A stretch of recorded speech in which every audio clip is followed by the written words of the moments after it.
Janasena party అధినేత Andhra Pradesh deputy CM Pawan Kalyan జన సైనికులకు బహిరంగ లేఖ రాశారు.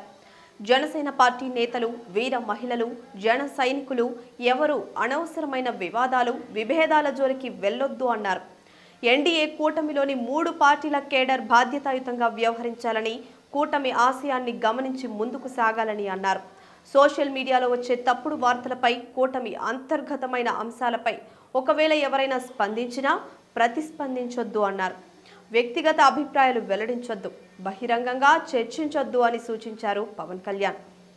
అయితే ఈ లేఖలో ఏ అంశాలను ప్రస్తావించారో ఇప్పుడు డీటెయిల్డ్గా చూద్దాం. 2024 సార్వత్రిక ఎన్నికల్లో Janasena party, TDP, BJP, NDA కూటమి సాధించిన అద్వితీయ ఘన విజయం చారిత్రాత్మకం.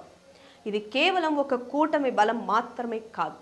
గత 5 ఏళ్ల వైసీపీ నిరంకుశ పాలనపై, పాలకుల అవినీతిపై, సంఘ విద్రోహక చర్యలపై, చట్టసభల్లో వారు చేసిన జుగుప్సాకర వ్యవహార శైలిపై, శాంతి భద్రతల వైఫల్యాలపై, ముఖ్యంగా అభివృద్ధికి తావు లేకుండా రాష్ట్రాన్ని తిరోగమనం పాలు చేసి అప్పుల ఆంధ్రప్రదేశ్గా మార్చడంపై విసుగు చెందిన రాష్ట్ర ప్రజలు సుస్థిరమైన ప్రభుత్వం కోసం, స్థిరమైన నాయకత్వం కోసం, రాష్ట్ర పరిపాలనను, అభివృద్ధిని గాడిలో పెట్టేందుకు అనుభవం కలిగిన పాలన, భావితరాల భవిష్యత్తు గురించి ఆలోచించే నాయకులు కలిసి రావడంతో కూటమిపై నమ్మకంతో ప్రజలు 94% విజయంతో 164/175 స్థానాలను, ఎన్డీఏ కూటమికి 100% స్ట్రైక్ రేట్తో పోటీ చేసిన 21/21 అసెంబ్లీ స్థానాలు, 2/2 పార్లమెంట్ స్థానాల్లో జనసేన పార్టీ అభ్యర్థులను గెలిపించారు అన్నారు.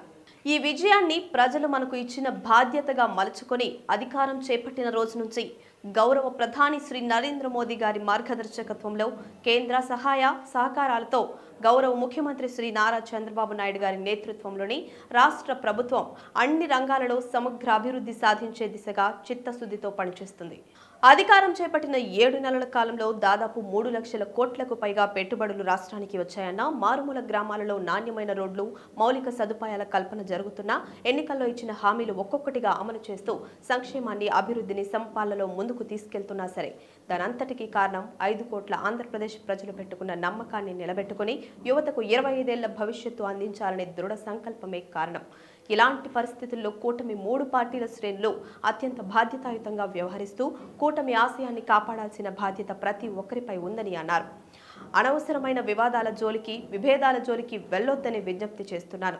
సోషల్ మీడియాలో వచ్చే తప్పుడు వార్తలపై కానీ, కూటమి అంతర్గత విషయాలపై కానీ పొరపాటున ఎవరైనా నాయకులు స్పందించినా సరే, దయచేసి ఎవ్వరూ కూడా ప్రతిస్పందనగా మీ వ్యక్తిగత అభిప్రాయాలు చెప్పడం కానీ, బహిరంగంగా చర్చించడం కానీ చేయొద్దు. ఎంతో బాధ్యతగా 5 కోట్ల ప్రజల ఆశలను నెరవేర్చాలనే లక్ష్యంతో 2047 నాటికి స్వర్ణాంధ్ర సాధించి వికసిత్ భారత్ సాధనలో $2.5 ట్రిలియన్ ఆర్థిక వ్యవస్థగా ఎదిగే దిశగా కలిసికట్టుగా పనిచేస్తున్న సందర్భంలో ప్రతి ఒక్కరూ చేయి కలిపి నడవాల్సిన అవసరం ఉంది. నేను ఏ రోజు పదవుల కోసం రాజకీయం చేయలేదు, భవిష్యత్తులో కూడా చేయను.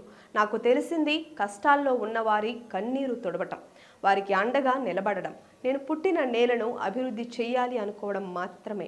ఈ విషయాన్ని ప్రతి ఒక్కరూ గ్రహించి కూటమి ఔన్నత్యాన్ని అర్థం చేసుకుని ముందుకు సాగాలని మనస్ఫూర్తిగా విజ్ఞప్తి చేస్తూ, మార్చి 14న జరగనున్న జనసేన పార్టీ ఆవిర్భావ దినోత్సవం రోజున పార్టీ భవిష్యత్తు లక్ష్యాల గురించి సమగ్రంగా చర్చించుకుందామని తెలియజేస్తున్నానన్నారు Pawan Kalyan. Please subscribe to the channel and download the Politicos app from the links in the description.